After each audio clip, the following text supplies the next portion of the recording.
Welcome, I'm Darren, and I'll be your guide today as I look at the 1995 and 1996 Donruss football card sets, which are the first 1.5 football card sets that Donruss made. And if you're wondering about 1995 and going, I don't remember that they made cards in 1995, they kind of did, thus the 1.5. Because around this time, Donruss and Playoff merged together, and it opened the door for Donruss to move into football and for Playoff to move into hockey. And so as this transition was happening, we got to see 3 card games that were created. Donruss made a football card game called Red Zone. They also made a baseball card game, and then Playoff made a hockey card game. And so we got to see all 3 of these card games, which ironically enough, allowing Donruss to head into football starting off with a card game matched what Classic did for them to start out in baseball, and it actually matched what Topps did in terms of the way that they got into baseball card manufacturing. So for Donruss, it was an interesting tradition that they were able to inadvertently tap into. But the Donruss Red Zone game is something I've already covered in a video 3.5 years ago. So after this video, I've got it linked down below. So if you're curious about it and you want to watch and see how the game is played, it is a long video, so it's going to take a little bit of time. But considering the incredible amount of work I had to put into it, I wouldn't mind actually getting some people to watch the video. But again, it is a pretty long watch. But I'm here to talk about the cards. And so the cards themselves for the Donruss game are, well, first off, very quickly, the game for football was very streamlined. It was just the cards, the instruction booklet, and a results sheet. That's it. In both baseball and in hockey, they actually had some extra stuff that made it a little more cumbersome. But that means that almost the entire game is focused on just the cards. And the cards are all playing card style, so they have the rounded corners, they have the same feel. The back of the card, or the front, depending on how you want to look at it, has a solid red surface with a logo that says Donruss Red Zone. And that's all there is to it because it needs to be hidden for part of the game. And then the other side is entirely a semi-full bleed shot of a player with his name, and then a whole bunch of game stuff around the outside. Again, I'm not going to get into what that stuff means, but this is a card set that was built to be approached in a number of different ways. One of those ways is that you do actually select players for different positions. So you have offensive and defensive linemen, you have receivers and DBs, you have running backs and linebackers, and you have a quarterback. So that's the way that the team is set up, which means you have to have all these players in the set. And so every single team is represented, and you have almost enough players to fill out each team in terms of, like, if you're a fan of, well, the Denver Broncos, and so in the game you want to use Broncos players for your position group, there are only 3 teams that have all the players in that team. All the others have 1 or 2 players missing for one of the position groups. So that means that, interestingly, this set does have players from every position spread throughout, but it doesn't have a full assortment for all of the teams. But that said, they did do an extension to the set added on later on, which gave the opportunity to have players that weren't featured in the set previously, like Terrell Davis, who had kind of a late start. And that, I believe, did fill out the rest of the position groups for all the teams, so that with both of the sets, whatever team that you have, or whatever team that you like or want to use, you should be able to get all the players from the position. But the game was intended for it to be haphazard, and you just select the players you want. So that's the way that the card game was set up and the card set was built. And the cards themselves, they don't have any card numbers, so it's either alphabetical or by team, however you want to approach it. But it's if you don't have if you don't take the time with the Beckett, or I don't know if tcdb.com did anything to break down so that you know team by team. I don't know how you would do that with checklist wise, but at any rate, that's the 95 Donruss Red Zone game. So once they had that game in place, now it was time to launch into 1996 with a full-blown set. And they didn't want to do like Fleer and Topps were doing, where they had different designs for each sport. Instead, what they wanted to do was they wanted to use the same design. And so the design for 1996 is a full bleed image with kind of a ghosted background behind the player, or not ghosted as much as an out of focus background, which makes the player very clear on the card. They have a Donruss silver foil logo up at the top with a strip that comes off with the player name. Down at the bottom, they have a football with the logo in the middle, and that's all there is to the card. But I do want to note that even though the player is clear on the card, he doesn't pop out. These are cards that, interestingly, kind of blur together. It's a weird set in that way. But the entire set also comes with a gold parallel. And the gold parallel is where they take the silver foil Donruss logo, replace it with gold foil.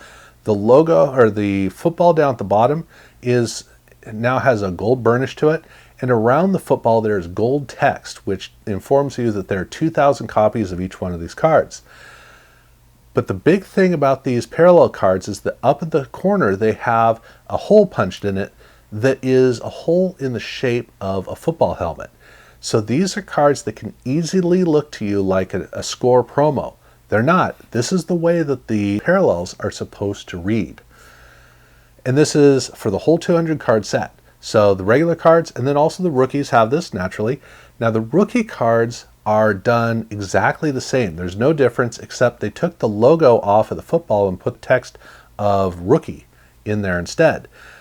But these pictures are all from the rookie photo shoot, so they all have a very distinct look, which means that the rookies all look like a subset, even though there's nothing else that is different about the card. But they didn't do any subsets, but they did do 3 checklists. And the checklists are worth noting because the way that they designed the checklist, they have Jerry Rice, Dan Marino, and Emmitt Smith. The first 2, Rice and Marino, it's almost a square image with a white band on the side with the beginning of the checklist. And then on the back of the checklist, they have a black and white image of the player with the text over it, which means that the text is almost impossible to read. Really not useful in terms of how they designed it. But the Emmitt Smith checklist, the third one, is different because on the front it's a full image. They don't have the strip down the side, which makes the card look more like a header card than a checklist card. But regardless, just this card is done this way. The other 2 are done with the strips on the side. So that's just kind of the way that it is. But for Donruss, they weren't really that interested in focusing on the main cards. They were interested in inserts. They really wanted to maintain the focus on that. But unlike Fleer, where they were doing a haphazard mess of inserts, in the case of Donruss, they wanted to do more of a refined insert group with serial numbering. That was their big thing. They loved to put serial numbering on all of their inserts. And this is a tradition they've had since 1991 with Donruss Elite. And Donruss Elite here in 1996, it still has the same 10,000 card production run as the original set in 1991. Obviously, these cards are easier to come by because the overall production run, the total number of packs, is a lot lower. So the cards show up more frequently, which means that collectors in 1996 in football didn't know really why the 1991 cards were so valued. But this is the card that should have been used, the card design that should have been used in 1991 and 1992. Silver foil on the outside, silver marble on the inside of that, a wonderful color fade over the background behind the player. Gorgeous looking cards. But they did want to at least have Donruss Elite somewhat elite, and so they did do a parallel with gold instead of silver. Obviously, the silver foil is now gold. The silver marble is now gold marble. You get the idea. These cards are all numbered out of serial numbered out of 2000, so they are a lot more rare. And then they did a set called Hit List. And Hit List is a card where the whole background is a holofoil surface. Very strong. But the big thing about this card says it's die cut around the outside. It has kind of a lattice-like series of notches on either side. And these cards are all serial numbered out of 10,000 as well. Now, with these cards, there is one thing I got to note, which is that they also have a parallel that is promo cards. And the promo cards are easy to tell because instead of the holofoil serial numbering on the back, it says promo /10,000. So this is a card you're going to want to look at the back of in order to know which of the two versions you're getting. But Donruss was, as much as Donruss was known for Elite, what they were really known for was their rated rookies. This was the standard bearer set, a subset of Donruss for years. And by the mid-90s, they had moved that over to being an insert set. So for football, here we have it as an insert.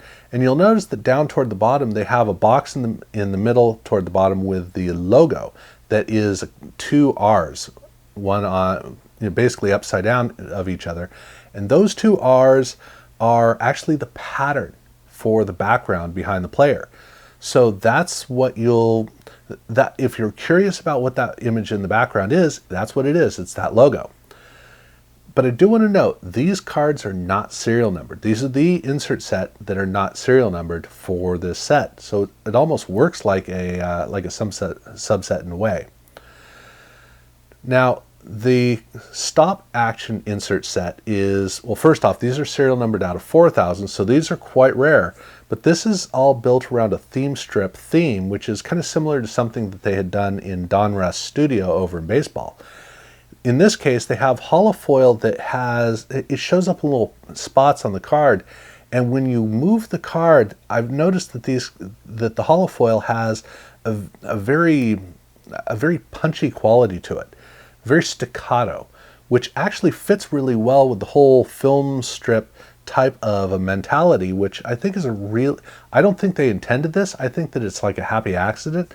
But to me, it's a really cool effect that the card has that I thought was definitely worth noting.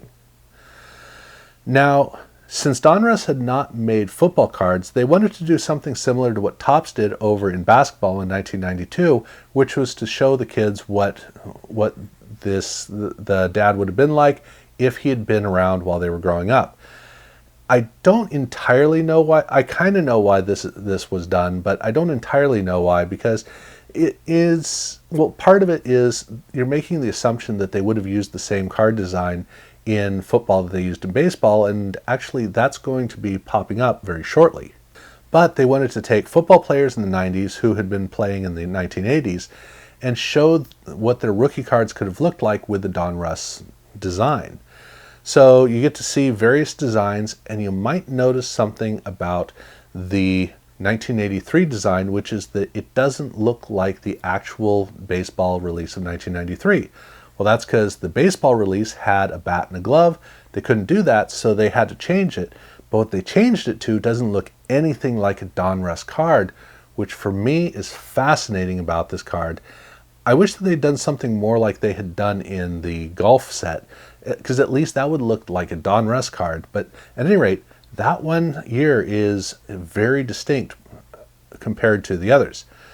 And by the way, these cards are all serial numbered out of 5,000. So that's the rate that these cards are at, which is kind of middle ground. But 5,000 is also the same serial numbering quantity that they did for their Will to Win cards, which is the last insert set. And this is a card that has a mirror chrome finish on the whole background.